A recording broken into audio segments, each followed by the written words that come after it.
Maagang-maaga pa lang, umaakyat na sa hangin ang amoy ng sinusunog na talong. Sa likod ng bahay may uling na nag-aalab at doon marahang iniihaw ang mga talong hanggang pumutok ang balat, mangitim at maglabasan ang katas na siyang tunay na tanda ng tamang luto. Sa bawat pag-ikot ng talong sa apoy, lalong humihigpit ang sikmura, parang may lihim na pangakong paparating. Pagkatapos ihawin, maingat na binabalatan ang talong. Mainit pa, malambot, at halos matunaw sa kamay. Dinudurog ito ng bahagya gamit ang tinidor, hindi pinipiga, hindi minamadali, para manatili ang laman at katas. Sa isang mangkok, binabati na ito ng bagong-bagong itlog, konting asin, paminta, at kung minsan, tinadtad na sibuyas at bawang na bagong gisa pa lang. Pag hinalo, parang yakap, banayad pero buo.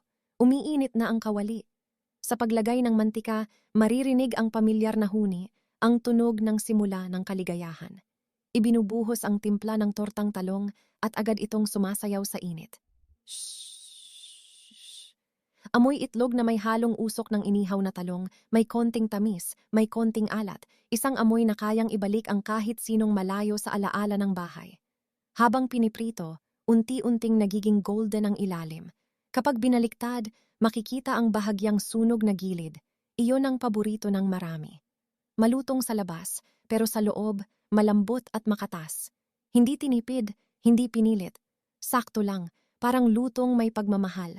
At pag inilapag na sa plato, katabi ang mainit na kanin at sausawang ketchup o toyo na may kalamansi. Tapos na ang laban. Isang kagat pa lang, sabog na ang lasa, ang usok ng talong, ang lambot ng itlog, at ang simpleng sarap na hindi kailanman naluluma. Tortang talong. Hindi magarbo, hindi komplikado, pero kapag tama ang pagkakaluto, mapapapikit ka sa sarap at mapapangiti ka na lang kasi minsan ang pinakamasarap ay yung pinakasimple.